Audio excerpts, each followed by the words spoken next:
नमस्कार दोस्तों। इस वीडियो में आज हम सीखेंगे कि एफआईआई और डीआईआई कहाँ और कौन से स्टॉक में इन्वेस्ट करते हैं और उनकी एक्टिविटी को ट्रैक करके हम अपनी इन्वेस्टिंग स्ट्रेटेजी को कैसे इंप्रूव कर सकते हैं। तो दोस्तों, एफआईआई यानी फॉरेन इंस्टीट्यूशनल इन्वेस्टर, ये वो इंस्टीट्यूशंस होते हैं जो इंडिया के स्टॉक मार्केट में इन्वेस्ट करते हैं, जैसे कि फॉरेन म्यूचुअल फंड वगैरह। और डीआईआई यानी डोमेस्टिक इंस्टीट्यूशनल इन्वेस्टर, तो ये वो इंस्टीट्यूशंस होते हैं जो इंडिया के अंदर से इंडिया के स्टॉक मार्केट में इन्वेस्ट करते हैं, जैसे mutual fund, insurance company, banking वगैरह। तो ये दोनों एफआईआई और डीआईआई वही कंपनी के स्टॉक पिक करते हैं जिसमें कंपनी की फाइनेंशियल हेल्थ अच्छी हो, अपने सेक्टर में स्ट्रांग हो, जिसमें फ्यूचर ग्रोथ का स्कोप हो। तो अब सवाल ये होता है कि हम कैसे आइडेंटिफाई करें कि एफआईआई डीआईआई कौन से स्टॉक में बाइंग कर रहे हैं, मतलब इन्वेस्टमेंट कर रहे हैं। तो मैं सिखाऊंगा कि कैसे आप ये ऐसे स्टॉक को आइडेंटिफाई कर सकते हैं। तो इस वीडियो को एंड तक जरूर देखिए। सबसे पहले हमें screener.in की वेबसाइट पर आ जाना है। उसके बाद क्लिक करेंगे स्क्रीन बटन पर। उसके बाद हम क्लिक करेंगे क्रिएट न्यू स्क्रीन पर। तो यहाँ पे हम अपनी क्वेरी डालेंगे, change in FII holding greater than 1%। तो आपके सामने इन सारी कंपनियों का लिस्ट आएगा जिस कंपनी में एफआईआई ने अपना होल्डिंग बढ़ाया है। तो हम रन दिस क्वेरी पर क्लिक करेंगे तो हमारे सामने 238 कंपनी का लिस्ट आएगा पूरा, कि जिसके अंदर एफआईआई ने अपना होल्डिंग बढ़ाया है 1% या उससे ज्यादा। तो आपके सामने मार्केट कैप दिख रहा है। यहाँ पे आप क्लिक करके बड़े मार्केट कैप वाली कंपनी और छोटे मार्केट कैप वाली कंपनी को फिल्टर आउट कर सकते हैं, ठीक है। और आपके सामने लास्ट कॉलम में यहाँ पे चेंज इन एफआईआई होल्ड है। तो यहाँ पे आपको दिखेगा कि एफआईआई ने कितना परसेंट अपना होल्डिंग बढ़ाया है, ठीक है। तो आप यहाँ पे देख सकते हो कि एफआईआई ने कितने परसेंट अपना होल्डिंग बढ़ाया है। तो आप यहाँ पे देख लो, टाटा मोटर्स है तो उसके अंदर एफआईआई ने 2.36% अपना होल्डिंग बढ़ाया है। उसके बाद आप वेदांता का देख लीजिए, वहां उसके अंदर 1.22% अपना होल्डिंग बढ़ाया है। उसके बाद आप अपोलो हॉस्पिटल्स देख लीजिए, उसके अंदर 1.45% अपना होल्डिंग बढ़ाया है। उसके बाद आप रेल विकास देख लीजिए, उसके अंदर 1.92% अपना होल्डिंग बढ़ाया है। तो आप यहाँ से इंडिविजुअली सभी कंपनी को देखकर आप खुद से एनालिसिस करके आप इन्वेस्टमेंट कर सकते हैं। सपोज यहाँ पे आप देख लीजिए, डिक्सन टेक्नोलॉजीज पे हम जैसे क्लिक करते हैं तो हमें इन्वेस्टर वाले सेक्शन पे जाना होगा, ठीक है। तो यहाँ पे आप देख सकते हो मार्च में 17% था, ठीक है। जून 24 में 19 आया, ठीक है। और सितंबर में 22% हो गया, ठीक है। तो मतलब एफआईआई की जो होल्डिंग है मतलब बढ़ रही है, ठीक है।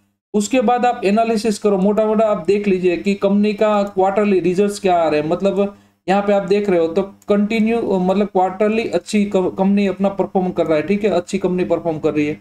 तो उसके बाद आप नेट प्रॉफिट भी देखो, 97, 140, 412, ठीक है। और यहाँ पे अर्निंग पर शेयर भी देख लीजिए, यहाँ पे कंपनी का सेल्स देख लीजिए 12, 17, 27, ठीक है। तो नेट प्रॉफिट भी कंपनी का साथ में बढ़ रहा है और अर्निंग पर शेयर भी बढ़ रहा है, ठीक है। दूसरा आप देख लीजिए, पंजाब नेशनल बैंक का देख लीजिए आप। तो यहाँ पे इन्वेस्टर वाले सेक्शन में देखेंगे तो यहाँ पे एफआईआई में पहले जून में 5% था, तो अभी 8% अपना होल्डिंग कर दिया। यहाँ पे आप प्रॉफिट एंड लॉस स्टेटमेंट में आओगे तो यहाँ पे आपको दिखेगा कि अर्निंग पर शेयर भी बढ़ रहा है, नेट प्रॉफिट भी कंपनी का बढ़ा है और रेवेन्यू भी कंपनी का बढ़ा है, ठीक है। उसके बाद आप कोई भी कंपनी, टोरेंट पावर ले लीजिए यहाँ से। तो इन्वेस्टर वाले सेक्शन में आप देखोगे तो यहाँ पे पहले एफआईआई की होल्डिंग 8% थी, ठीक है, 8.88 थी। अब 10.06% कर दिया एफआईआई ने। तो हम क्वार्टरली रिजल्ट्स देखेंगे तो यहाँ पे 6000 थे, उसके बाद 9000, अभी 7000। अभी इतना एक क्वार्टर अच्छा नहीं है कंपनी के लिए, ठीक है। तो आप ऐसे खुद से एनालिसिस करके आप इन्वेस्ट कर सकते हैं। ठीक है, अभी हम क्वेरी को मॉडिफाई करेंगे, एफआईआई की जगह अभी हम डीआईआई करेंगे। ठीक है, तो डीआईआई करके हम मतलब डीआईआई करेंगे तो हमारे सामने वो सारी कंपनी का नाम आएगा जिस कंपनी में अभी डीआईआई ने इन्वेस्टमेंट किया है। तो ठीक है, तो 233 कंपनी अब अभी हमारे सामने आ रही है। ठीक है, जिसके अंदर डीआईआई ने अपना होल्डिंग बढ़ाया है। ठीक है, तो ये जो सारी कंपनी है उसको आप इंडिविजुअली जाके चेक करके आप खुद से इन्वेस्टमेंट कर सकते हैं। ठीक है, तो एक प्रो टिप कि आप कभी भी एफआईआई और डीआईआई के बाइंग पर ट्रस्ट करके आप बाइंग का डिसीजन नहीं ले सकते हैं। इसके लिए आपको सबसे पहले फंडामेंटल एनालिसिस करना पड़ेगा, कंपनी के फाइनेंशियल देखना पड़ेगा, इंडस्ट्री आउटलुक देखना पड़ेगा, आपको वैल्यूएशन को ध्यान में रखना पड़ेगा। उसके बाद आप टेक्निकल को देख के आप इन्वेस्टमेंट करिए। अकेले एफआईआई और डीआईआई के बेस पे आपको एंट्री करना मतलब आपके लिए रिस्की साबित हो सकता है। ठीक है, और अभी का देख लीजिए। उसके बाद आप प्रॉफिट एंड लॉस स्टेटमेंट भी देख सकते हैं कि यहाँ पे आप कंपनी का नेट प्रॉफिट भी बढ़ा है प्लस अर्निंग पर शेयर भी बढ़ा है कंपनी का। तो आप ऐसे ही इंडिविजुअल सारी कंपनी को जाके आप देख सकते हैं और खुद से एनालिसिस करके आप इन्वेस्ट कर सकते हैं। और आपको चेंजेस करना है अपने क्वेरी में तो यहाँ पे आप मार्केट कैप भी मार्केट कैपिटलाइजेशन भी आप ऐड कर सकते हैं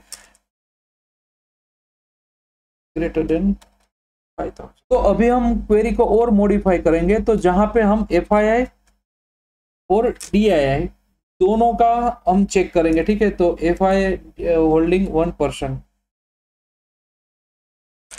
तो अभी हम रन दिस क्वेरी पर क्लिक करेंगे तो हमारे सामने वो सारी कंपनी का नाम आएगा जिस कंपनी में एफआईआई और डीआईआई दोनों ने मिलकर इन्वेस्ट मतलब दोनों ने अपना होल्डिंग बढ़ाया है। ठीक है, तो अभी हमारे सामने 51 कंपनी है। ठीक है, तो यहाँ इसके अंदर भी आप जाके एनालाइज कर सकते हो। इन्वेस्टर वाले सेक्शन में देखोगे तो एफआईआई इसने 10.23% था, अभी 11.45% कर दिया। ठीक है, तो यहाँ पे आप डीआई का भी देख लीजिए, पहले 14% था। ठीक है, उसके बाद अभी 16% कर। Market cap greater than 500। तो अभी हमारे सामने वो सारी कंपनी का नाम आएगा जिसकी वैल्यूएशन मतलब जिसकी मार्केट कैपिटलाइजेशन 500 करोड़। तो अभी हम रन दिस क्वेरी पर क्लिक करेंगे तो हमारे सामने वो सारी कंपनी का नाम आएगा जिस कंपनी का मार्केट कैप 500 करोड़ से ऊपर का है। ठीक है, तो यहाँ पे आप देख सकते हो बजाज हेल्थ केयर है, जीपीटी है। तो ऐसे ही आप सारे स्टॉक को एनालाइज करके आप इन्वेस्टमेंट कर सकते हैं। ठीक है, तो आपको किसी भी कंपनी में इन्वेस्टमेंट करने से पहले आपको फंडामेंटल, टेक्निकल, वैल्यूएशन वो सब देखना जरूरी है। ठीक है, आपको वीडियो अच्छा लगे तो आप प्लीज लाइक, शेयर और सब्सक्राइब करना मत भूलिएगा।